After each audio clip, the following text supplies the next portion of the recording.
Our 3 channels are responsible for helping more than 300 hungry and homeless children in Africa, impacting more than 8 countries. We don't ask for money, we just ask that you like, subscribe, watch the video until the end, and share it, as you will be helping us with our project. May God be present in your life. 200 meters, 100 meters, 50 meters from the abyss. The 40-ton truck slides down the icy road out of control. Mike Anderson grips the steering wheel tightly, his knuckles white, his heart racing. For the first time in 52 years, he screams to the heavens, "Mary, help me!" And then, the impossible happens. This is the true story of a man who didn't believe in miracles, until a miracle saved him. And of how a 2-ton statue of the Virgin Mary forever changed the lives of thousands of people. Mike Anderson woke up every morning at 5 in the morning in his modest home outside San Antonio, Texas. 52 years on the road, 52 years carrying everything you can imagine, from refrigerators to tractors, from furniture to construction materials. But never had he carried something sacred. Mike was the kind of man who believed only in what he could see, touch, and control. Brakes, oil, fuel, mileage, these were his truths. God, faith, miracles. To him, these were empty words people used when they lacked the courage to face the harsh realities of life. His wife, Sarah, had died 3 years earlier, a victim of cancer that had consumed her savings and her hope. Mike visited dozens of churches with her during her treatment, saw people crying, praying, begging for miracles that never came. When Sarah passed, Mike buried any shred of faith he might have had left with her. Mike. This is Tom from Transcargo. I have a special job for you. 2 tons, from the Texas mountains to a small parish in Colorado. It pays well, but it's urgent. Do you accept? Mike didn't even ask what it was. Work was work. Money was money. He grabbed his keys, checked the tires on his blue Peterbilt, his faithful companion of 15 years, and headed to the address indicated. The shop was in a small town in the Texas hills, surrounded by ancient oak trees and wooden houses that seemed frozen in time. When Mike arrived, he found a crowd gathered around something covered by a white tarp. Mike? I'm Father Rodriguez. Thank you for taking this job. It's special to us.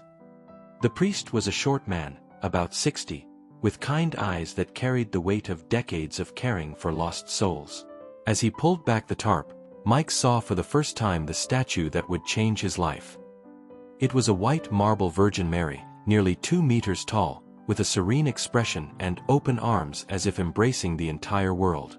Every detail had been sculpted with love, the folds of the blue cloak, the delicate fingers, the face that radiated a peace Mike hadn't felt in years. Father Rodriguez. She was sculpted by an Italian artisan over 100 years ago.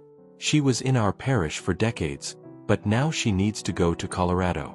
The community there is going through difficult times, they've lost several families to the economic crisis, young people are leaving, their faith is shaken. They believe Our Lady can renew their hope. Mike, skeptical tone. Father, with all due respect, I'm just a truck driver. To me, this is a load like any other. Stone, wood, marble, weight is weight. Father Rodriguez, gently, I understand, Mike. But sometimes the most important things come disguised as the simplest. You'll see. Mike shook his head. More religious talk. He helped load the statue carefully, not out of reverence, but because 2 tons of marble were unforgiving. The Virgin was positioned in the center of the truck, secured with industrial straps and protected by a heavy-duty tarp. Before leaving, Father Rodriguez approached the statue, made the sign of the cross, and murmured a prayer that Mike couldn't fully hear. But he caught the last words. Father Rodriguez, protect the one who carries her, Our Lady. And may this journey be a blessing for all. Mike climbed into the cab, started the engine, and drove off without looking back.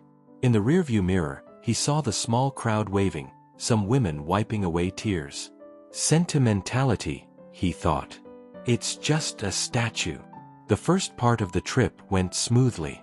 Mike knew these roads like the lines in his own hand. Every curve, every hill, every gas station. The radio played his favorite country songs, and he kept a steady speed to avoid swaying the load. But around 2 in the afternoon, something strange started happening. The radio, which had been working perfectly, began emitting strange static. Mike tapped the dashboard a few times, turned the dial, but couldn't find a station. Mike, talking to himself, what the hell? It was working perfectly this morning. Suddenly, through the static, Mike heard something that made him freeze. They were voices singing. It wasn't a normal radio broadcast, it sounded like a distant choir, echoing as if coming from far away. Mike turned off the radio immediately. Interference, he muttered to himself. Some local church broadcasting. But his heart was beating a little faster. At 4 in the afternoon, Mike stopped at a gas station to fill up and check on the gas. It was one of those old-fashioned stations, with just 2 pumps and a store that sold a little bit of everything. The attendant, a young man in his 20s wearing a local team cap, approached. Station attendant. Good afternoon. Are you going to fill up the tank? Mike. That's right, young man. While the young man was filling the truck, Mike went to check on the gas. When he pulled back the tarp to inspect the belts, he froze. There was something different about the statue. The marble face, which in the morning seemed to stare straight ahead, now seemed to be looking right at him. Mike rubbed his eyes, shook his head. Tired, he thought. Too many hours on the road. Stamp attendant, approaching. Wow, what a beautiful statue. It's of the Virgin Mary, isn't it? Mike, yeah, just a load. Stamp attendant, respectfully. My grandmother had one just like it, only smaller. She always said Our Lady watched over us, even when we don't realize it. Mike quickly covered the statue and paid for the gas. But the young man's words echoed in his mind as he got back on the road.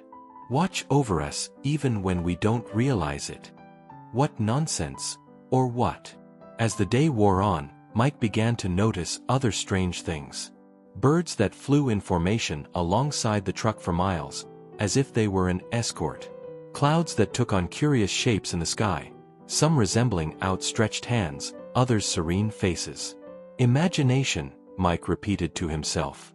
But he couldn't deny that there was something different about that day. A feeling he hadn't felt in a long time, almost as if he weren't alone on the road. Around 6 o'clock, Mike's phone rang. It was his daughter, Jenny, who lived in Denver with the grandchildren he only saw at Christmas. Jenny, voice on phone, Hi, Dad. How are you? Mike. Fine, sweetheart. Working, as always. Jenny, Dad, I had a weird dream last night. I dreamed you were driving with angels in the passenger seat. Silly, right? But I felt compelled to call and tell you I love you. Mike, voice breaking, I love you too, Jenny. Jenny, are you okay, Dad? Your voice sounds different. Mike, I'm fine. Just tired from the road. After he hung up, Mike was silent for miles. Jenny never called just to tell him she loved him. And that dream. Coincidence, he murmured. But his voice didn't sound very convinced. The sun began to set, painting the sky with hues of orange and pink. Mike was entering the Colorado high country, where temperatures would drop dramatically overnight. He checked the thermometer. The forecast called for snow in the early morning. At 8 o'clock, Mike stopped at a small roadside diner for dinner. It was one of those family-friendly places, with wooden tables and a waitress who called everyone honey. Waitress. Good evening, honey. Traveling alone? Mike. Yes, ma'am. Waitress. What kind of cargo are you hauling? I just saw a strange glow coming from your trailer outside. Mike looked out the diner window. His trailer was parked under a streetlight, but there was something else, a soft bluish glow that seemed to emanate from the canvas itself. Mike, nervously, it must be the reflection of some car's headlights. Waitress, smiling mysteriously, it must be, dear. What a beautiful reflection. Mike barely touched his food. His eyes remained fixed on the window, watching his truck. The soft light remained there, pulsing gently like a beating heart. He left the money on the table and ran out to check the cargo. When he pulled back the tarp, he found the statue exactly as he'd left it. But there was something in the air, a soft scent, like roses, that hadn't been there before. Mike, whispering to himself, "What's happening to me?" Mike got back on the road, but now the feeling of not being alone was even stronger. He kept checking the rearview mirror, as if expecting to see someone in the back seat. But he was alone. Or was he? Around 10 p.m., Mike's phone rang again. It was Father Martinez, from the parish in Colorado that would receive the statue. Father Martinez, warm voice, "Mike? This is Father Martinez, from San Jose, Colorado. How's the trip going?" Mike, "Okay, Father. I should be arriving tomorrow morning." Father Martinez, "What a blessing." Mike, "I need to tell you something. Today has been a very special day here at the parish." Father Martinez, continuing, "You know, our community was going through a very difficult time. The factory closed last year, and many families had to leave in search of work. Our young people are leaving for the big cities. Mostly the elderly and a few families with children remain." Mike listened silently, something in his expression beginning to soften. Father Martinez, "But today was different. Ever since we learned Our Lady was on her way, strange things started happening. Mrs. Dolores, who is 85 years old and hadn't walked without a cane in months, showed up at Mass this morning walking normally. She said she dreamed of a woman dressed in blue who held her hand." Mike, uncomfortable, "Father, Father Martinez. And little Tommy, 7 years old, who had a high fever for 3 days. His mother brought him to church to pray for the statue's arrival, and when they returned home, the fever had completely broken." Mike felt a strange sensation in his chest, as if something tight was slowly loosening. Father Martinez, "Mike, I know you might think these are coincidences. But here, our faith teaches us that there are no coincidences when it comes to Our Lady's love. She is already blessing our community even before she arrives." Mike, softer voice, "How many people live in your town, Father?" Father Martinez, "About 300 people now. It was almost 1,000 5 years ago." Mike, "And how many will come to receive the statue?" Father Martinez, with joy, "Oh, Mike, everyone. Even people from neighboring towns are coming. It will be the biggest celebration our parish has ever seen. The children prepared flowers, the women prepared food, the men decorated the church." Father Martinez, continuing, "You know what moves me most? Families who had moved away are returning just for this day. The Morrison family drove 12 hours from Denver. The Garcias canceled important appointments in Phoenix to be here." Mike swallowed. There was something powerful in the priest's voice, a genuine hope he hadn't heard in a long time. Mike, "Why is this statue so important?" Father Martinez, "Oh, Mike, that's a profound question. You know, when people lose everything, job, home, hope, they need something to hold on to. Our Lady Mary represents unconditional love, maternal care, the promise that we are never truly alone." Father Martinez, continuing, "This statue, it represents a new beginning for our community. A symbol that we are not forgotten, that we are still loved. Every person waiting for tomorrow carries a story of struggle, Mike. And each of them believes that Our Lady can bring healing to their wounds." Mike, changing the subject, "Father, it's starting to snow here. I still have about 2 hours of driving." Father Martinez, concerned, "Be careful, Mike. The road to our town has some dangerous curves in the mountains. If the snow gets worse, it would be best to stop and wait for morning." Mike, "I know these roads, Father. I've driven in snow before." Father Martinez, "I'm sure. But Mike, this may sound strange coming from a priest, but I have a strong feeling that you should pray during this trip. Even if you don't believe it, even if you just whisper the words, Our Lady hears." Mike, I'm not a man of prayer, Father." Father Martinez, gently, Prayer isn't about being religious, Mike. It's about being human. It's about recognizing that sometimes we need help beyond our own strength. After he hung up, Mike was silent for miles. The priest's words echoed in his mind. Sometimes we need help beyond our own strength. When was the last time he'd asked someone for help? When was the last time he'd admitted needing something beyond his own control? The snow was getting heavier. The flakes, which had been small and spaced, were now falling thick and heavy, beginning to accumulate on the asphalt. Mike slowed down and turned on his headlights. Through the rearview mirror, Mike glanced at the tarp-covered trailer. Even with the snow falling, that soft blue glow was still there, more visible now against the white backdrop of the storm. Mike, talking to himself, 300 people. All waiting. For the first time in a long time, Mike began to think about the impact of his work. Usually, he delivered loads to businesses, warehouses, stores. It was all very impersonal, transactional. But now he carried the hope of an entire community. He imagined the children who had prepared flowers, the families traveling from far away, the elderly who might see in that statue a last spark of faith in their lives. Suddenly, his load wasn't just marble and weight. It was so much more. The road began to get steeper as Mike approached the mountains. Visibility was rapidly decreasing, and the tires occasionally lost traction in the accumulating snow. Mike, concerned. "Come on, girl.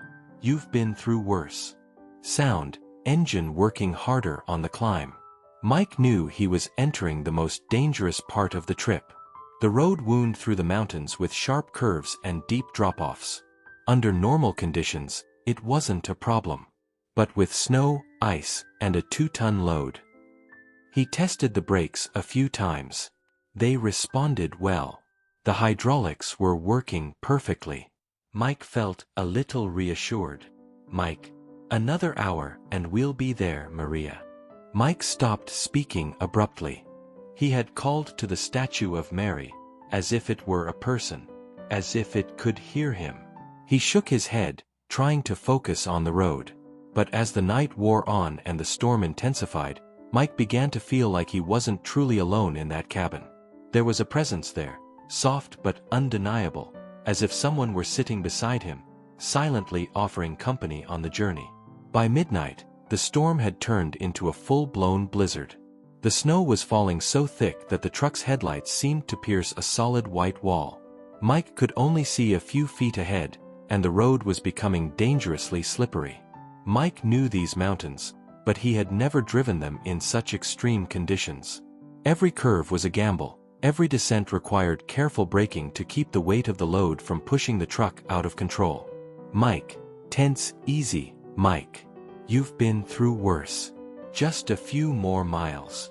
The radio had come back on, but it picked up only static and fragments of distant transmissions. Every now and then, Mike could hear weather warnings recommending all vehicles get off the road.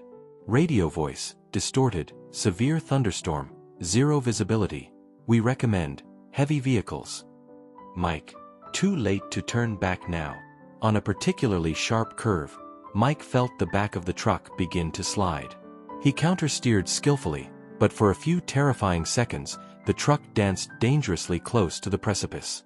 Sound, tires screeching on icy asphalt. When he regained control, Mike was sweating. He glanced in the rearview mirror to check the cargo. The tarp flapped violently in the wind, but the statue seemed secure. And that glow now seemed more intense, as if it were responding to the storm. Mike, to himself, "What would you do, Sarah? Tell me to be more careful, wouldn't you?" It was the first time in months that Mike had spoken to his deceased wife. During her illness, Sarah had clung to her faith like a lifeline. In the last weeks of her life, she spent hours praying the rosary, whispering prayers to Our Lady. "Mike," softer voice, "she loved you, you know? Maria. Sarah always loved you. I never understood why, but she was sure you heard her prayers." As if in answer to her words, an especially strong gust of wind hit the truck, making it sway. Mike gripped the steering wheel tighter and slowed down even further. Mike's phone rang. It was Jenny again. Jenny, worried, "Dad, where are you? There are warnings on TV about a terrible storm in Colorado." Mike, "I'm fine, daughter. Just drive carefully." Jenny, "Dad, please pull over somewhere safe. This trip can wait." Mike, "It can't, Jenny. There's a whole town waiting." Jenny, "Dad, you sound different. Your voice, there's something different." Mike, reflective, "Maybe it is, daughter. Maybe this trip is changing something in me." Jenny, "Dad, promise you'll be careful? Promise you'll ask for help if you need it." Mike, "I promise, Jenny." After he hung up, Mike thought about his daughter's words. Ask for help if you need it. Why did that seem so difficult to him? Why had he always tried to handle everything alone? At 1 a.m., Mike reached the most dangerous point of the trip, a 7-kilometer stretch where the road wound up the mountainside, with hundreds of meters of drop-off on one side and sheer rock faces on the other. Normally, Mike would have cleared this stretch in 15 minutes. But with the storm, it would have required at least 45 minutes of extremely careful driving. Mike tested the brakes again before starting the steepest descent. Everything was working perfectly. But something in his gut told him he should be even more cautious than usual. Mike, "Just a little longer, Maria. Your new home is almost here." Oddly, as soon as Mike started talking to the statue, the wind seemed to die down a bit. The snow was still falling heavily, but there were no longer those violent gusts that rocked the truck. For a few miles, the ride became smoother. Mike began to relax slightly, thinking the worst was over. He could see the distant lights of the small town in the valley below. His destination was almost within reach. Mike, relieved, "Look, Maria. Your new home is down there. All those people waiting for you." But then, something started to change. A different sound came from the engine, not exactly a noise, but a subtle change in rhythm. Mike frowned and checked the gauges on the dashboard. Oil pressure normal. Water temperature normal. Sufficient fuel. But something was different. Mike lightly pressed the brake pedal to test the response. The pedal went down a little further than usual, but the brakes still worked. He made a mental note to check the hydraulics as soon as he reached his destination. Mike, worried, "Let's take it easy now." As if nature had heard his concern, the storm returned with renewed force. The wind howled like a wild animal, and the snow fell so thick it seemed like a white veil covering the entire world. And then, on the most dangerous curve of the entire route, a steep descent with a sharp 180-degree turn and a 1,000-foot drop, Mike slammed on the brakes and felt the pedal sink to the floor. Mike, panicked, "No. No, no, and no." In a matter of seconds, the nightmare became reality. The 40-ton truck began to accelerate down the steep descent, pushed by its own load and the force of gravity. Mike pumped the brake pedal desperately, but it was like stepping on air. Mike, shouting, "Handbrake! Handbrake!" Mike slammed on the emergency brake with all his might, but with 40 tons sliding across the ice, the handbrake merely sparked against the wheels, unable to stop the deadly descent. The speed was increasing by the second. 60 kilometers per hour. 70, 80. The 180-degree turn was fast approaching, and Mike knew there was no physics in the world that would allow a truck to make that turn at that speed. Mike, desperately, "Low. I'll try low." Mike tried to shift into a lower gear to use engine braking, but the transmission, overwhelmed by the excessive speed, just squealed and refused to engage. 200 meters to the curve. 100 meters. 50 meters. Mike could see the emptiness of the precipice approaching like a black mouth, ready to swallow everything. Mike, to himself, "This is the end. After 52 years on the road, this is how it ends." For the first time, Mike thought of the 300 people who had been waiting for the statue. Of the children who had prepared flowers. Of Father Martinez, who had placed all his faith in that delivery. Of the Morrison family, who had driven 12 hours from Denver. And he thought of Sarah. Of how she had prayed until the very last moment, even when the doctors said there was no hope. Of how she had whispered Mary's name as she departed for eternity. Mike, voice trembling, Sarah, I should have listened to you. I should have believed. It was then that Mike saw his own death. He saw the truck flying over the cliff, smashing into pieces on the rocks below. He saw the statue of the Virgin Mary, the hope of an entire community, being destroyed along with him. Mike, screaming in utter despair, I don't want to die. I don't want them to die waiting. Narrator. And then, at the last second, when death seemed inevitable, Mike did something he had never done in his entire adult life. Something his wife had begged him to do for years. Something Father Martinez had suggested just hours earlier. Mike, voice broken, desperate, pleading, Mary. Mary, help me. For the love of God, help me. Don't let me let these people down. Don't let me fail you. The prayer burst from his soul like a primal scream, charged with all the pain, all the loss, all the fear, and all the desperate hope of a lifetime. Mike was no longer just asking to survive, he was asking not to fail the people who trusted him. And then, the impossible happened. The 40-ton truck, which a second before had been sliding uncontrollably toward the precipice, simply stopped. It wasn't a gradual stop. It wasn't the result of brakes working or tires finding grip. The truck stopped as if a giant, invisible hand had held it in midair, just 2 feet from the edge. Mike, whispering, in shock. What happened? Mike looked in the rearview mirrors, checked the pedals, tried to understand what had happened. Everything indicated he should have flown over the precipice. The laws of physics, the speed, the weight, the ice, everything conspired to kill him. With trembling legs, Mike climbed down from the cabin. The storm had completely stopped. The wind had died down. The snow was still falling, but softly, like flakes of blessing descending from the sky. He walked to the front of the truck and nearly fainted at what he saw. The front wheels were literally suspended over the precipice. Another 2 feet, and he would have fallen into nothingness. But there he was, standing, as if supported by something invisible. Mike, voice breaking, that's not possible. That's not physically possible. Mike ran to the back of the truck to check the load.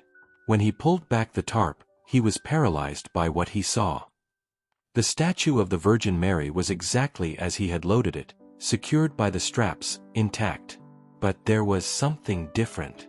Her marble eyes, which had always gazed serenely ahead, now seemed to look directly at Mike with an expression of infinite compassion. Mike, whispering, it was you. It was you who saved me. And then Mike saw something that would make him never doubt miracles again. On the canvas covering the statue, clearly imprinted as if burned into the fabric, was the imprint of a hand. A feminine hand, delicate, with long, elegant fingers. The imprint was positioned exactly where a hand would have to be to grab and stop a moving truck. And around the imprint, the fabric was intact. Only that perfect shape of a hand was imprinted there, as if it were a signature of the divine. Mike, crying, I'm sorry. I'm sorry for not believing. I'm sorry for all those years of anger. I'm sorry for not listening to Sarah. Mike fell to his knees in the snow beside the truck, tears streaming freely down his face. For the first time since his wife's death, he wept, not from anger or grief, but from pure, overwhelming gratitude. Mike, tearfully, thank you so much. I don't deserve it, but thank you. A soft scent of roses began to fill the air, even amidst the snow and mountain cold. Mike took a deep breath, feeling a peace he hadn't experienced in years descend over him like a warm blanket. Mike's phone rang, bringing him back to reality. It was Father Martinez. Father Martinez, concerned, Mike? Mike, are you okay? We're all worried here. The storm was terrible. Mike, voice changed, full of emotion. Father, I need to tell you something. She saved me. Our Lady saved me. Father Martinez, surprised, what happened, Mike? Mike, the brakes failed on the way down the mountain. I was heading straight for the cliff, Father. 40 tons without brakes, on the ice, going 50 miles an hour. It was impossible to stop. Mike, continuing, but I prayed, Father. For the first time in years, I really prayed. And she held the truck. Literally held it. There's a handprint on the tarp, Father. A handprint. Father Martinez, voice breaking, Mike. You're saying that? Mike, I'm saying I witnessed a miracle, Father.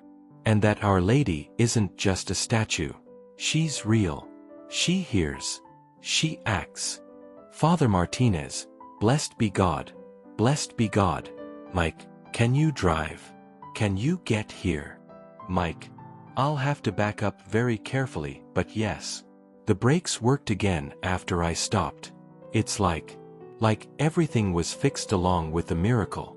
Father Martinez, Mike, you need to know something. Last night, our entire community was awake praying for you. Since 10 o'clock at night, when we heard about the storm, we haven't stopped praying. Father Martinez, continuing, Mrs. Dolores said she had a vision. She saw a woman dressed in blue reaching out to catch something that was falling. And that was exactly at 1:15 in the morning. Mike, in shock, 1:15. Father, it was exactly at 1:15 that the miracle happened. I checked the dashboard clock as soon as I stopped. At that moment, Mike understood something profound about faith, prayer, and intercession. He wasn't alone on that road. Hundreds of people were praying for him, connected through an invisible network of love and hope. Mike, Father, tell everyone that Our Lady heard your prayers. And that I understand. I finally understand. Dear friends who follow us, if this story is touching your heart as it is touching ours, please consider subscribing to our channel. We share real stories of faith and miracles because we believe everyone needs to know they are not alone on their journeys. But now, let's continue with the extraordinary transformation that was happening in Mike Anderson's life. With extreme care, Mike reversed, pulling away from the edge of the cliff. The brakes worked perfectly now, as if they had never failed. The hydraulic system responded with precision, each component working in perfect harmony. The descent into town was completely different from the ascent. The snow stopped falling, the clouds parted to reveal a starry sky, and the road, which had previously been dangerously slippery, now offered perfect grip. Mike, speaking to the statue, we did it, Maria. We really did it. I'm sorry it took me so long to understand. Narrator, as Mike approached the small town of San Jose, Colorado, he saw something extraordinary. Even though it was almost 3 a.m., the streets were filled with people. Hundreds of people with candles, lanterns and torches, forming a corridor of light that led directly to the church. When the residents saw the truck's headlights descending the mountain, a murmur of joy and relief ran through the crowd. People began to sing, not a rehearsed song, but a spontaneous song of gratitude that welled up from their hearts. Mike drove slowly down the main street, moved by the welcome. He saw entire families, grandparents, parents, children, babies in their arms. He saw tough men with tears in their eyes. He saw small children holding flowers they'd picked from their gardens. When Mike stopped in front of the church, Father Martinez was the first to approach. He was a small man, about 60 years old, but his eyes shone with a light that seemed to illuminate his entire face. Father Martinez, emotional, Mike. Thank God you arrived safely. Mike, voice changed, Father, I don't even know how to begin to explain what happened. Father Martinez, you don't need to explain anything now. First, let's take care of Our Lady. But when the men of the community began to untie the straps to remove the statue, something extraordinary happened. Mike remembered the mark on the tarp. Mike, wait. There's something everyone needs to see. With reverent care, Mike pulled back the tarp covering the statue. A collective gasp echoed through the crowd as they saw not only the beautiful image of the Virgin Mary, but also the perfect handprint imprinted on the fabric. Mrs. Dolores, elderly but firm voice, it's her. It's the hand I saw in the vision. The hand that held you, my son. Mrs. Dolores, 85, staggered toward us without her cane. Her words confirmed what everyone already suspected. Something supernatural had happened that night. Father Martinez, shaky voice, my brothers, we are witnessing a miracle. Not only has Our Lady reached us, but she has sent us a clear sign of her presence and protection. Mike looked at the hundreds of faces around him, faces that reflected renewed hope, strengthened faith, unconditional love. For the first time in years, he felt part of something greater than himself. With extreme care and reverence, the community removed the statue from the truck. 12 men took turns carrying it, and Mike noticed that each of them touched the marble base with an expression of deep emotion. Little girl, Mr. Trucker, did Our Lady speak to you? Mike, tenderly, yes, little one. She saved me. And do you know what she taught me? Girl. What? Mike, that we're never alone. Even when we think we are, there's always someone watching over us. As the procession headed toward the church, Mike walked beside the statue. On impulse, he gently touched the marble base and felt a sensation of warmth, even in the early morning chill. Father Martinez, walking beside Mike.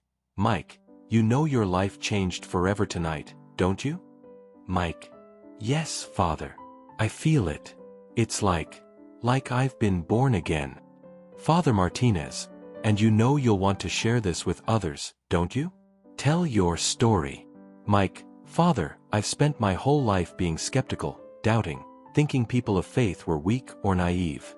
How can I now go around talking about miracles? Father Martinez, smiling, exactly why, Mike. Your conversion didn't come from sentimentality or emotional need. It came from a real, undeniable experience.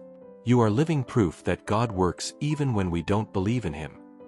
When they arrived at the church, Mike saw that the interior was decorated with hundreds of flowers, white and red roses, lilies, daisies. The children of the community had worked for days to create an environment worthy of their patron saint's arrival.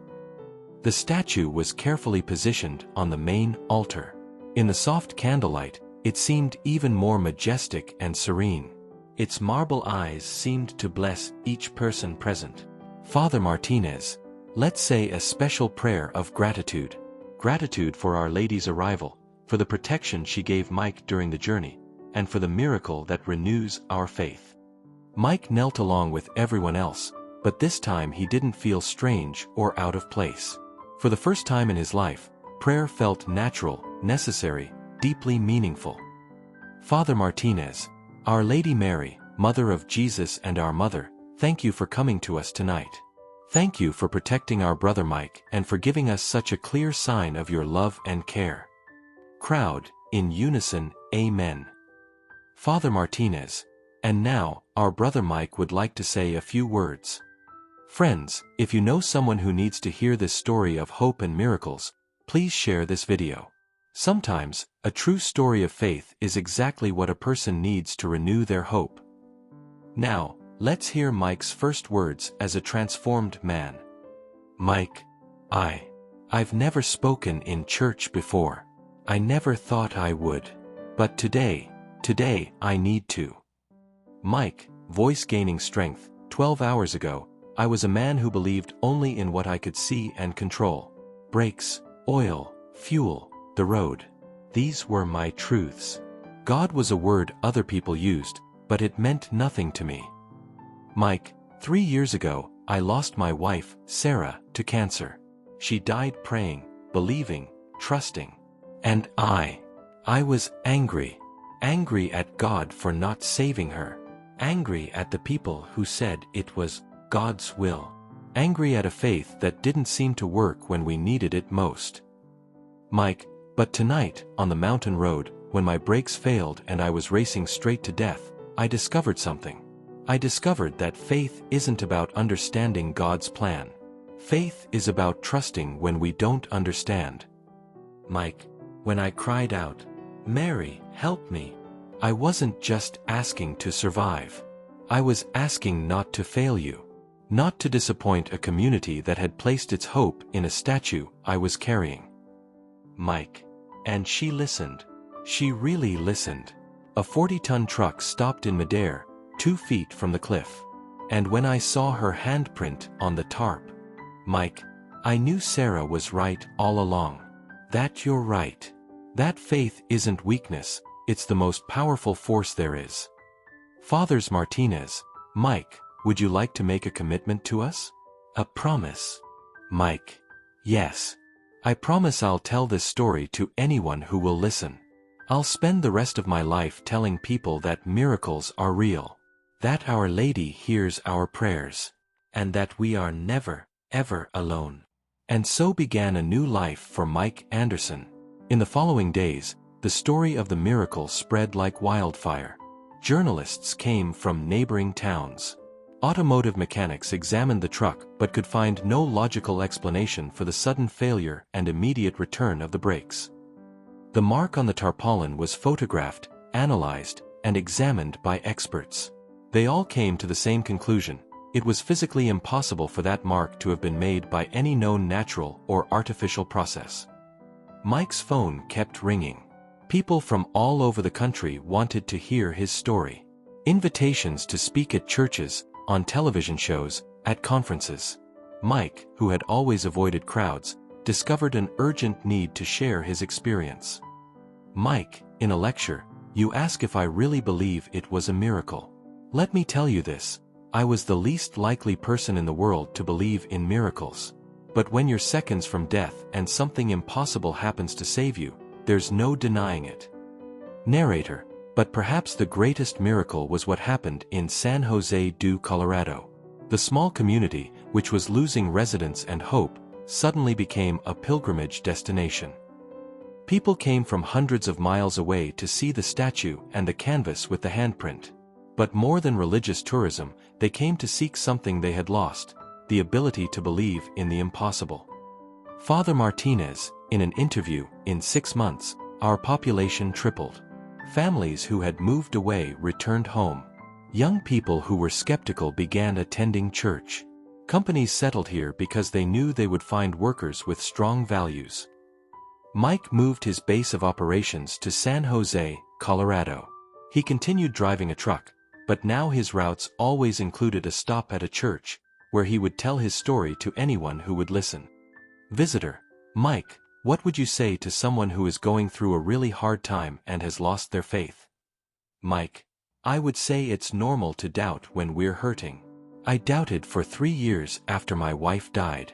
But what I've learned is that God doesn't abandon us just because we stop believing in Him. He's still there, patiently waiting for us to return. Mike, continuing, and Our Lady, she's like a mother. Even when her children are far away, she never stops watching over them. Sometimes it takes a miracle to remind us of that. Child. Mr. Mike, does Our Lady still speak to you? Mike, smiling, every day, little one.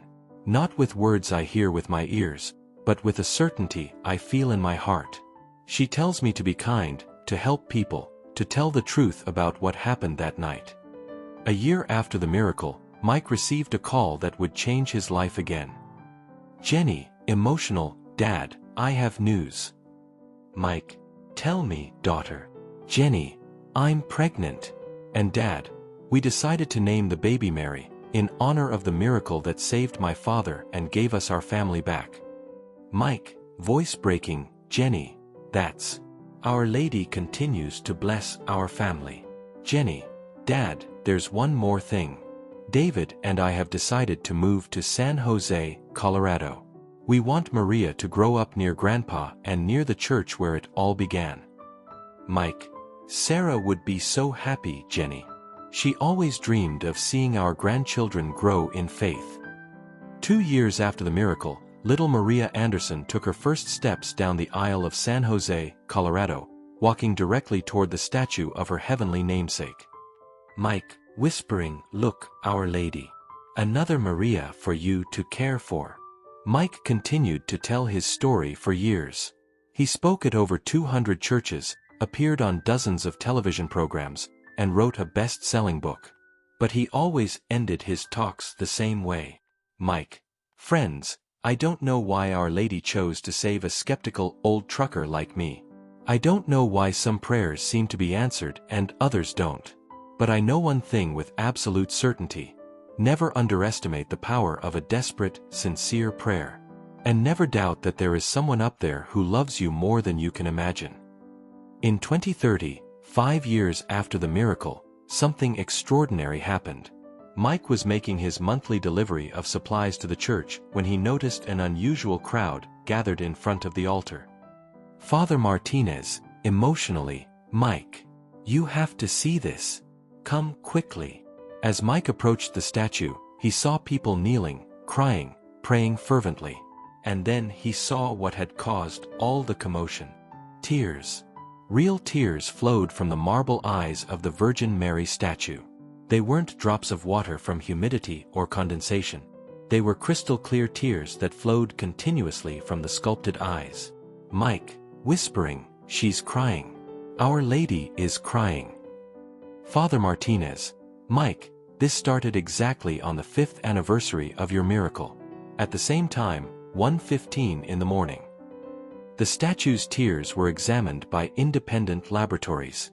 They were chemically identical to human tears, but contained mineral elements that don't occur naturally in the region. Once again, science had no explanation. The news spread around the world. San Jose del Colorado became one of the largest pilgrimage centers in the Americas. People came from every continent to see the statue that had stopped a truck and was now crying real tears.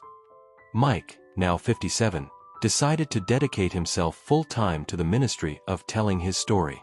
He created the Miracle of the Road Foundation, which helped families in financial hardship and supported truck drivers in crisis. Mike, on the phone, hi, it's Mike. I heard you're going through a difficult time. Want to talk? I have a story that might help you. In 2035, 10 years after the miracle, Mike was diagnosed with cancer. The same disease that had taken Sarah. But his reaction was completely different this time. Doctor, Mike, the cancer is advanced. We have to start treatment immediately. Mike, calmly, doctor. We'll do everything we can.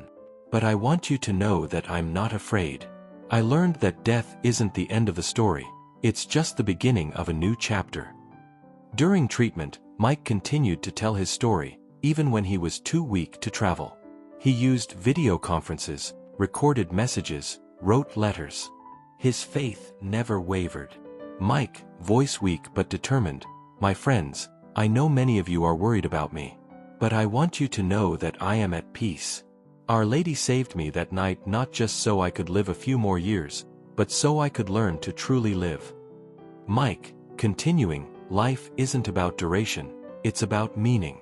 And if my story has helped one person find faith, hope, or peace, then every day has been a blessing.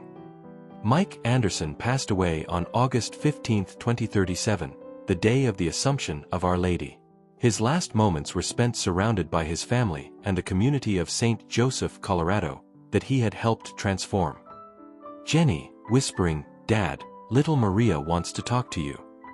Little Maria, 12 years old, Grandpa, will you meet Our Lady now? Mike, whispering, yes, my little Maria. And I'll tell her how special you are. At the exact moment Mike left, something miraculous happened in the church. The tears that had been flowing for years from the statue's eyes stopped. In their place, a soft smile seemed to form on the marble lips. Mike's funeral was a celebration of life and faith. More than 10,000 people came from all over the world to pay their last respects to the man who had proven that miracles are real. Father Martinez, in his sermon, Mike Anderson taught us that true conversion doesn't happen in life's easy moments, but in the moments of greatest despair, when we have nothing left but to throw our hearts to heaven and cry out, help me. Today, 20 years after the miracle, the statue of Our Lady remains in San Jose del Colorado. The handprint on the canvas is preserved in a glass dome next to the altar. Millions of people have visited the site, and hundreds of inexplicable cures have been reported. Little Maria Anderson, now 22, became a nun and dedicates her life to telling her grandfather's story to future generations. Sister Maria, my grandfather always said, faith isn't about having all the answers. It's about trusting when we don't have any answers. He learned this in the most dramatic way possible, but we can all learn the same way, in the small crises of everyday life. And the truck. Mike's old blue Peterbilt still exists. It's preserved in the town museum, with a plaque that reads, "The truck Our Lady held aloft." Children climb into the cab and dream of miracles. Adults touch the steering wheel and remember they're never alone. Child, Mommy, does Our Lady still hold trucks? Mother, she holds everything that needs holding, my son. Trucks, broken hearts, lost dreams, everything. Mike Anderson's story teaches us that miracles don't happen to impress us, but to transform us. They don't come to solve all our problems, but to remind us that we are not alone in our troubles.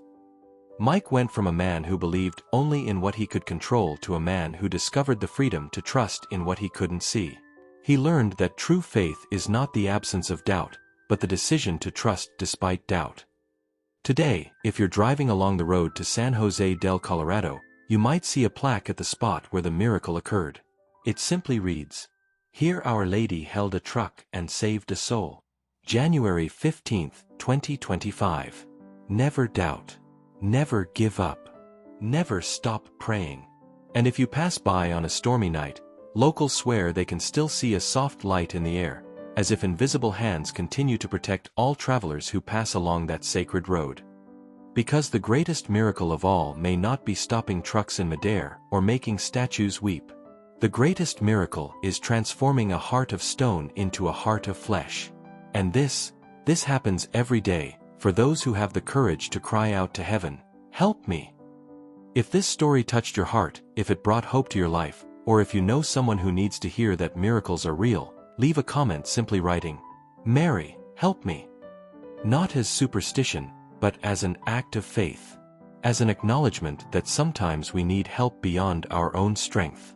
As Mike discovered that stormy night, these 3 words can change a life forever. May Our Lady protect you on all your journeys. May she hold not only your vehicles, but your dreams, your hopes, and your heart. And may you never forget, no matter how alone you feel, there is always someone watching over you. We are never alone on the road of life.